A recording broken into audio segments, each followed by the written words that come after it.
কালকে রাত্রে এনসিপির একজন সমন্বয়ক এবং খুবই উল্লেখযোগ্য নেতা আমার সাথে মোটামুটি 5 আগস্টের পরে আগে যোগাযোগ ছিল, কথা বলতাম, তাদের ডাকে আন্দোলনেও গিয়েছি।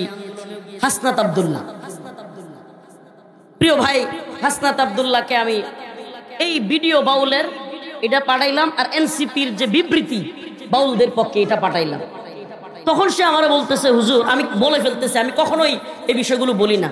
উনি বলতেছে, হুজুর এনসিপি ইসলামের পক্ষে, ইসলামপন্থী, কিন্তু পশ্চিমাদের কাছে কিংবা বহির্বিশ্বে আমাদেরকে জঙ্গিবাদী মৌলবাদী বোঝানোর জন্য আওয়ামী লীগ কিংবা অনেক গ্রুপ চেষ্টা করতেছে।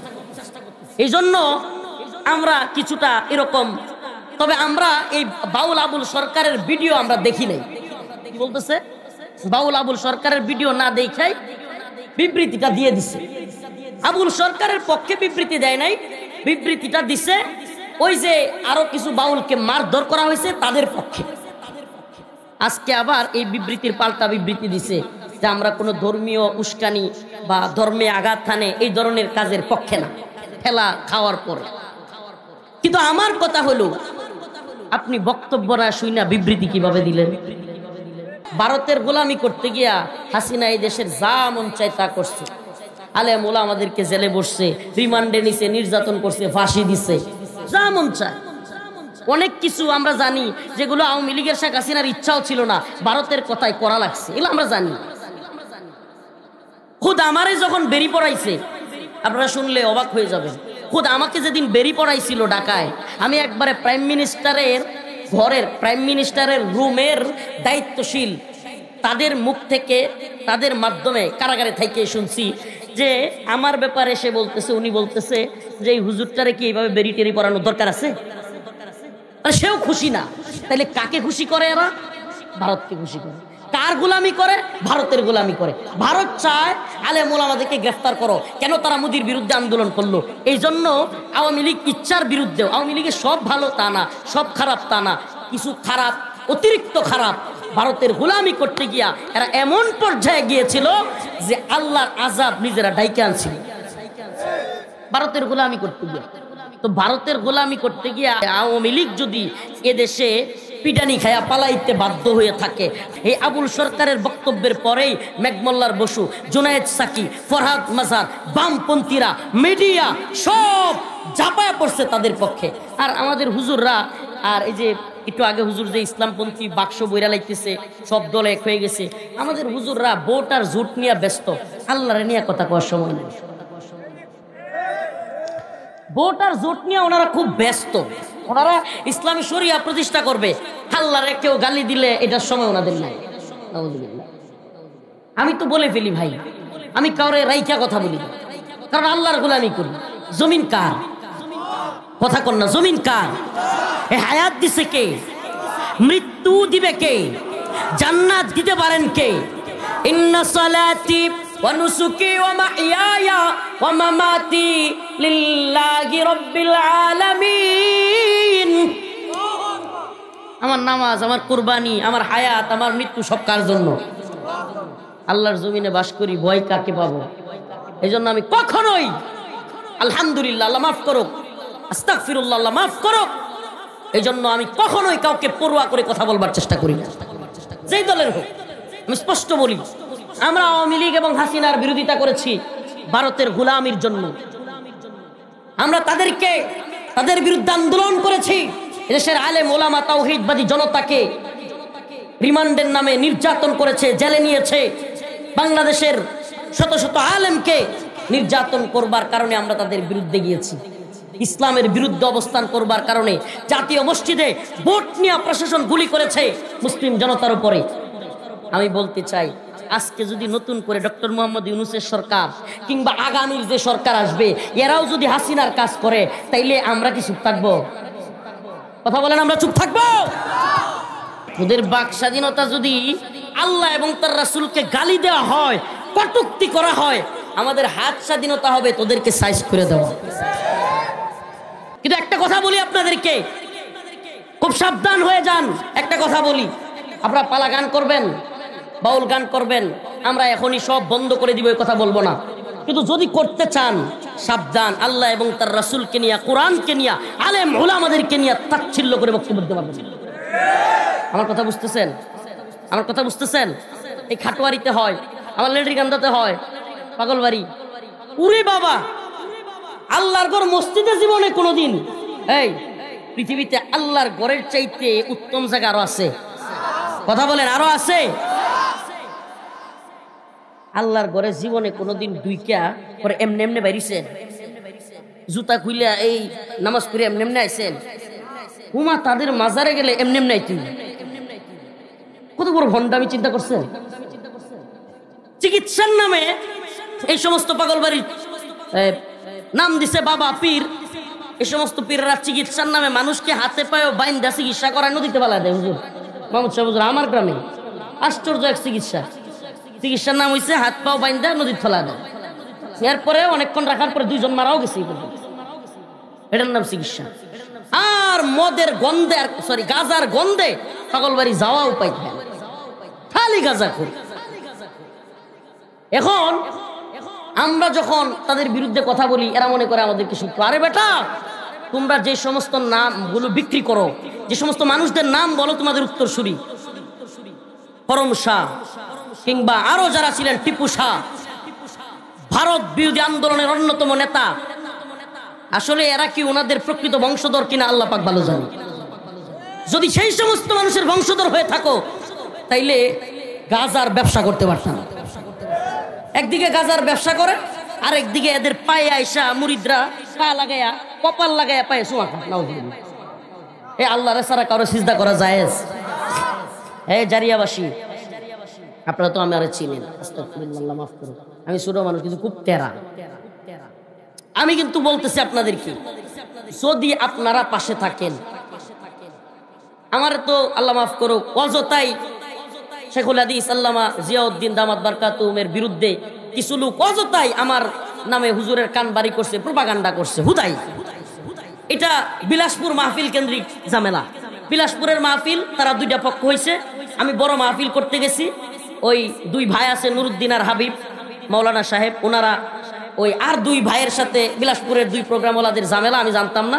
হুজুরের কান বাড়ি কইরা এরা আমারে অযথাই হুজুরের কানে, আমি হুজুরকে সম্মান করি, মোহাব্বত করি, আমাদের নেত্রকোনা জেলার বীর পুরুষ, আল্লাহ তাকে নেক হায়াত দান করুক, বলে না আমি, অযথাই আমার নামে কান বাড়ি করছি। কিন্তু আমি বলি আপনাদেরকে আজকে, যদি আল্লামা জিয়াউদ্দিন রহিমা দামাত বারকাতুহুম কিংবা এই অঞ্চলের উলামায়ে কেরাম একমত হয়, যদি একমত হয়, কোনো পাগলবাড়ি কিংবা কোনো জায়গায় নেশা, শিরিক, গাজা, মহিলাদের নিয়ে নাচানাচির আড্ডাখানার উরস আর হইতে পারবে না। রাজি আছেন ইনশাআল্লাহ? আমরা এটা বন্ধ করে দিব। রাজি আছেন ইনশাআল্লাহ?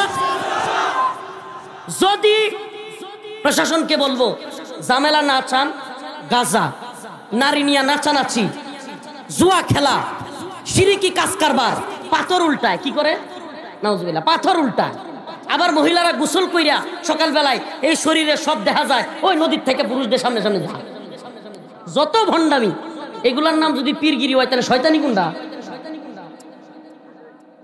মানে মহিলারা এভাবে গোসল করে নদী থেকে উঠে শরীর দেখা যাওয়া, কিংবা চিকিৎসার নামে হাত পা বাইন্দা ফালাইয়া থোয়া, আবার মাজার থেকে উল্টা ভাবে বাইর হওয়া, গাঁজা খাওয়া, মেয়ে ছেলে একসাথে নাচানাচি, এগুলা যদি পীরগিরি হয়, তাহলে শয়তানি কোনটা? এদেরকে দেখে মনে হয় শয়তানে কয় যে আমার দরকার নাই, তোরাই আমার কাজ করতে হবে। এরা আমাদেরকে শত্রু মনে করে। আল্লাহ মাফ করুক, আমরা তোমাদের শত্রু না। তোমাদের আকাবির, তোমাদের যারা, তোমরা যাদের উত্তরসূরি দাবি করো, তাদের মতো হও, নামাজ পড়ো, কোরআন তিলাওয়াত করো। একটা মসজিদের অবস্থা গিয়ে দেখবেন মসজিদ নাই, কিছু নাই, নামাজ পড়ার খবর নেই, টিনের সাল্লি পর্যন্ত ঠিক মতো নাই মসজিদটা। আর রঙ্গমঞ্চ বানায় দিচ্ছে একটা বেলাল, এখন তো পাগল হয়ে গেছে গা, আপনাদের কুতুব জারে মাদ্রাসার ওয়ারেসাত হোসেন বেলাল, এখন পাগল হয়ে গেছে গা। এখন আমি ওই দিন শুনলাম কাজলার এক লোক আমারে বলতেছে, কাজলার তার বাড়ির পাশে হুজুর মাঝে মাঝে আজ্ঞা নিজের গুণী যা তাই। চিন্তা করতে পারছেন? আস্তাগফিরুল্লাহ, ক্ষমতার দাম্ভিকতা, অহংকার, জুলুম। অথচ এই বেলাল এবং তার বাইগনা সুজনের নাম না দিলে মাহফিল হইতে দিত না পূর্বতলায়। যদি আমি জীবনে কোনোদিন এদের কারো নাম দিয়ে মাহফিল করি নাই, সেটাও আবার যাই নেন। আমি জীবনে কোনোদিন আমার কোনো মাহফিল এদের দাওয়াতই দিই নাই, আলহামদুলিল্লাহ। তো এই জন্য আমার শত্রুর অভাব নাই। আরে শত্রু এই ঘোড়ার ডিমের মানুষ, শত্রু কি করতে পারবো? অখলিকাল ইনসানু দাইফ, আল্লাহ বলছে মানুষ বড় দুর্বল, শক্তিশালী তো আল্লাহ। শক্তিশালী কে? আল্লাহু লা ইলাহা ইল্লা হুয়াল হাইয়ুল কাইয়্যুম, তিনি হাইয়ুল কাইয়্যুম। কুলিল্লাহুম্মা মালিকাল মুলক তুতিল মুলকা মান তাশা, সমস্ত ক্ষমতার মালিক কে? তাবারাকাল্লাযী বিয়াদিহিল মুলক, সমস্ত মুলকের মালিক কে? ওয়া হুয়া আলা কুল্লি শাইইন কাদির, সমস্ত শাইয়ের কাদির কে? হুয়াল আউয়াল ওয়াল আখির ওয়াল যাহির ওয়াল বাতিন, প্রথমেও আল্লাহ, শেষেও আল্লাহ, গোপনেও শক্তিশালী আল্লাহ, প্রকাশ্যেও শক্তিশালী আল্লাহ। আমরা তো আল্লাহর ক্ষমতায় বিশ্বাস করি, বেলায়েলের ক্ষমতায় না। আমরা আল্লাহর ক্ষমতায় বিশ্বাস করি, হাসিনার ক্ষমতায় না। আমরা আল্লাহর ক্ষমতায় বিশ্বাস করি, ডক্টর ইউনূসের ক্ষমতায়। এই জন্য ডরাই কারে? জানি হায়াত যতদিন আছে বাঁচবো, যতদিন নাই মরে যাবো। কিন্তু এই জমিনে কোন বাতিল নাস্তিক মুরতাদ শাতেমদেরকে গলা উঁচায় চলতে দিব না। রাজি আছেন ইনশাআল্লাহ? হে জারিয়া সহ পূর্বদলার দুর্গাপুরের আশপাশের যুবকেরা তৈরি আছো ইনশাআল্লাহ? আওয়াজ দে বেটা, তৈরি আছো ইনশাআল্লাহ? যদি ডাক দেই হাজার হাজার যুবক একসাথে তৈরি আছো তো ইনশাআল্লাহ? আমরা এবার দেখায় দিব।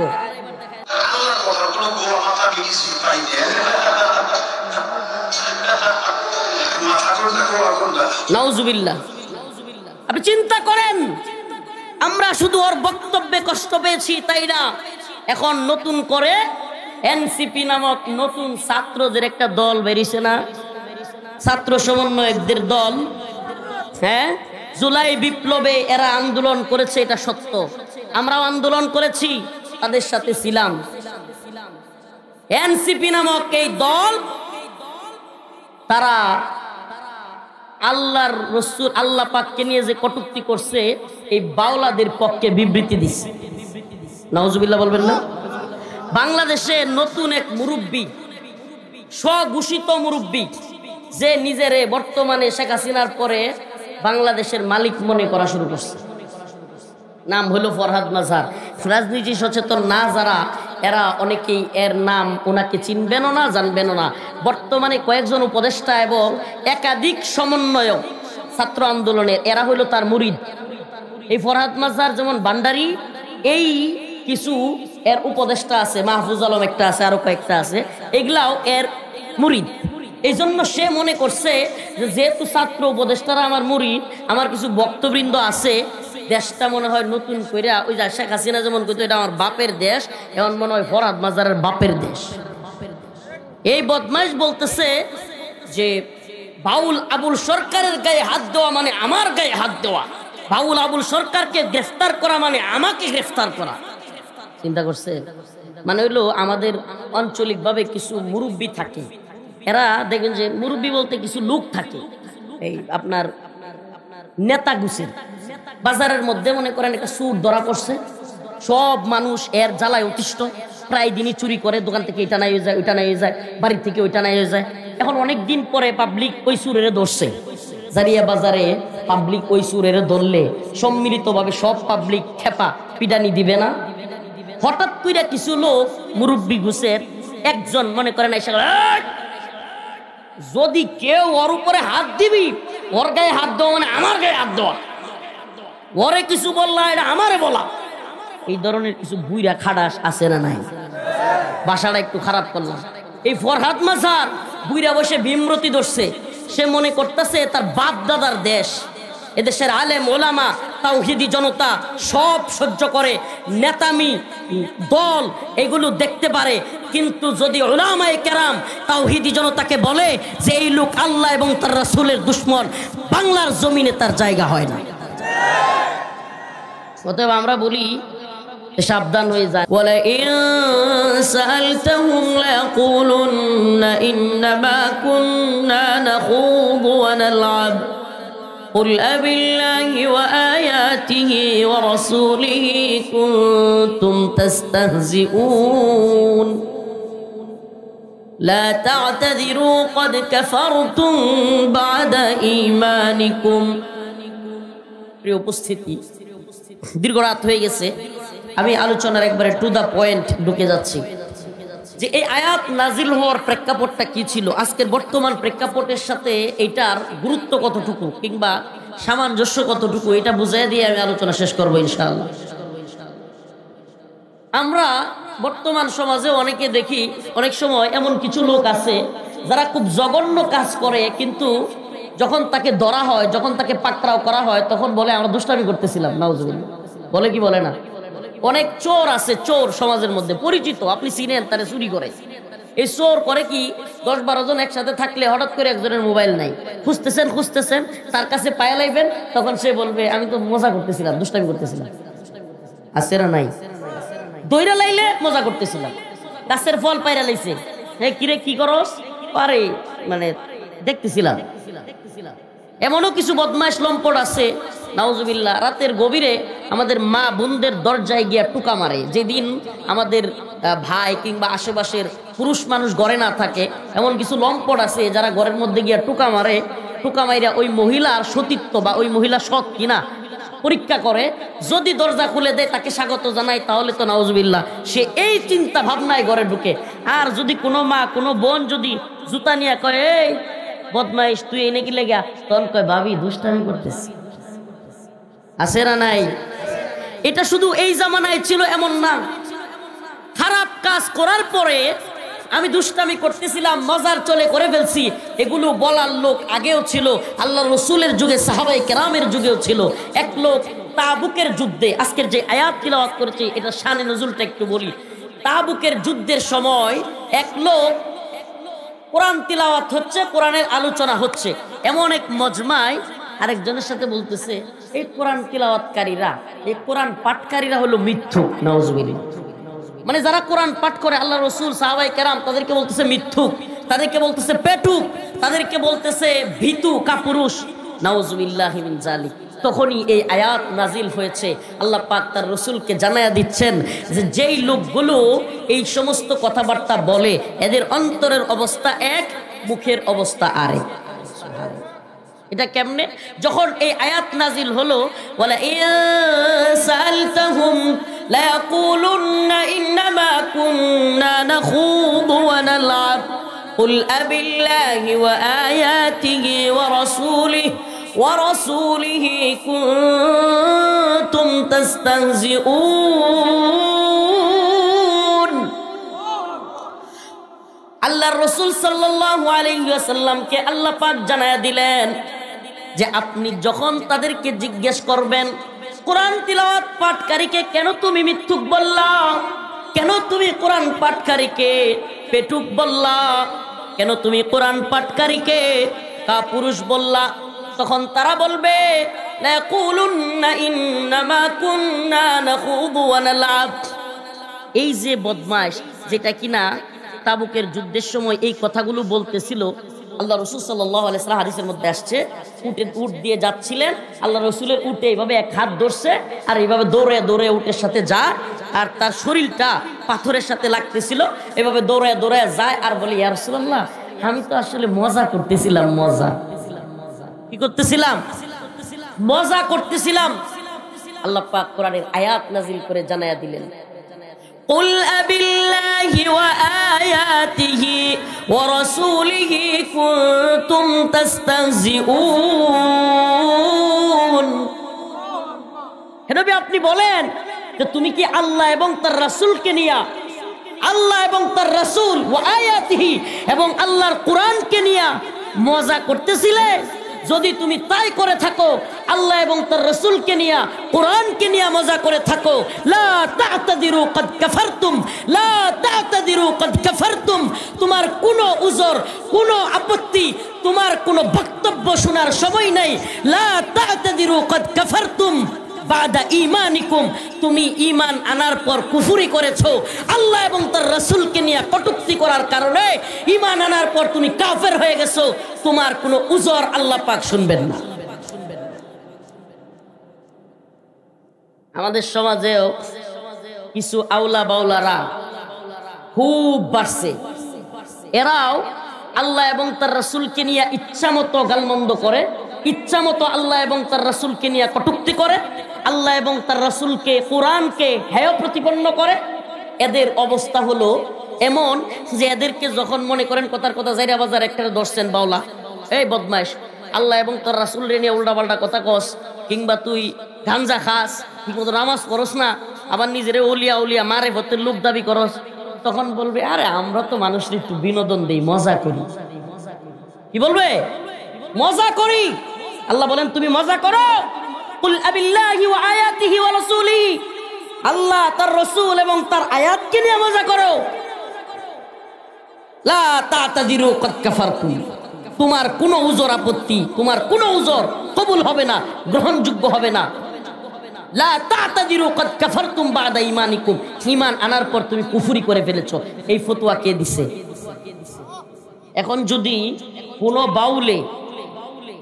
কোনো বাউলে যদি এই ধরনের বক্তব্য দেয়, যেই বক্তব্য সুস্পষ্টভাবে আজকে আপনাদেরকে শোনানো দরকার, মুসলমান ইমানদার শোনানো দরকার, আপনাদের জানা দরকার যে কোনো বাউল যদি এই ধরনের বক্তব্য দেয় আল্লাহ এবং তার রাসূলকে নিয়ে, যেটা ইমানের সাথে আল্লাহর শান মানে যায় না, মুমিনদের অন্তরে কষ্ট পায়, আল্লাহ পাকের শান মানে আঘাত হানে, আর সে যদি বলে যে আমি পালা গান করতেছিলাম, জীব আর পরমের পালা, এই বন্ডামি নাম দিয়া যদি আল্লাহর বিরুদ্ধে এই ধরনের, একটু শুনেন আগে কথাগুলো, তারপরে আমি আপনাদেরকে কথাগুলো বলছি।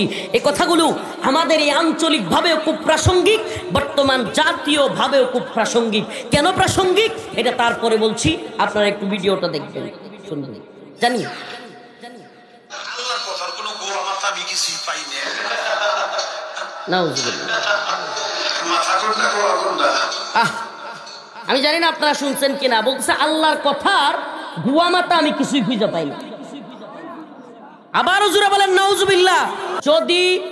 যদি গাজার আসর বসানো হয়, যদি নারীদেরকে নাচানোর নামে ওরস করা হয়, যদি শিরকি কাজ কারবার করা হয়, ইনশাআল্লাহ আমরা ইনশাআল্লাহ উলামায়ে কেরামের নেতৃত্বে জারিয়ার আলেম সমাজকে বলবো, হুজুর একটা বিপ্লবী কাজ অন্তত করেন, আমার গ্রামটারে এই বেজ্জতি থেকে বাঁচান। আপনারা যুবকরা আমাদের পাশে থাকবেন। আমরা বলি যে তোমরা যদি ভালো হইতে চাও আমরা তোমাদের সাথে আছি, আমরা তোমাদের সাথে আছি, তোমরা ভালো কাজ করো।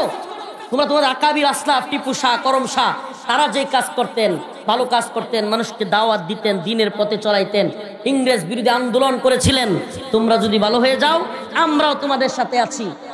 আর যদি তোমরা অসৎ পথে টাকা ইনকাম করবার চিন্তা করে শিরকি বিদআতি কাজ কারবার করার চিন্তা করো, আমি প্রশাসনকে আগেও জানাইছি, এখনো বলতেছি, এইবার শীতের মৌসুমে পাগলবাড়িতে উরস হইতে পারবে না। যদি আমরা ডাক দেই, উলামায়ে কেরাম ডাক দেয়, শেখুল হাদিস আল্লামা জিয়াউদ্দিন দামাত বারকাতুহুমের নেতৃত্বে সকল উলামায়ে কেরাম যদি আমরা এক প্ল্যাটফর্মে আসি, ইনশাআল্লাহ আশা করি আর কোনো শিরকি বিদআতি কাজ এই অঞ্চলে, আর কোনো গাঁজাখুরদের আখ্যা থাকবে না। আচ্ছা বলেন, যদি গাঁজাখুরের আখ্যা না থাকে, লাভ কি শুধু আমাদের হবে না ওদেরও হবে? আমাদের পুরা এলাকায় নেশাখুর যুবক পোলাপান ভরে যেতেছে, আমার এলাকায় ভরে যেতেছে, অভাব নেই।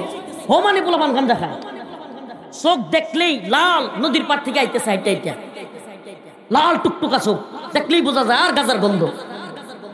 এই গাঁজাখুর দিয়ে ভরে যাচ্ছে সমাজ। আমাকে বলেন, নেশাকুর সন্তান বাবা মার কথা শুনবে? নেশাকুর সন্তান নামাজ পড়বে? নেশাকুর এ কি আল্লাহর পথে চলবে? যাবে কোথায়? জাহান্নামে। আমরা তোমাদেরকে জাহান্নামবাসী করতে চাই না, আমরা চাই তোমরা জান্নাতের বাসী হও। আমরা কি চাই? অতএব এই পশ্চিমা যে এজেন্ডা, বাংলাদেশকে বাক স্বাধীনতার নামে এই আউল ফাউলরা ইচ্ছা মতো এই পালা গানের নামে, জীব আর পরমের পালার নামে আল্লাহকে নিয়ে, রসুলকে নিয়ে কটূক্তি করবার চায়, যদি এগুলোই করবার চায়, ইনশাআল্লাহ আমরাও বাংলার জমিনে এদের প্ল্যানিং বাস্তবায়ন হইতে দিব না।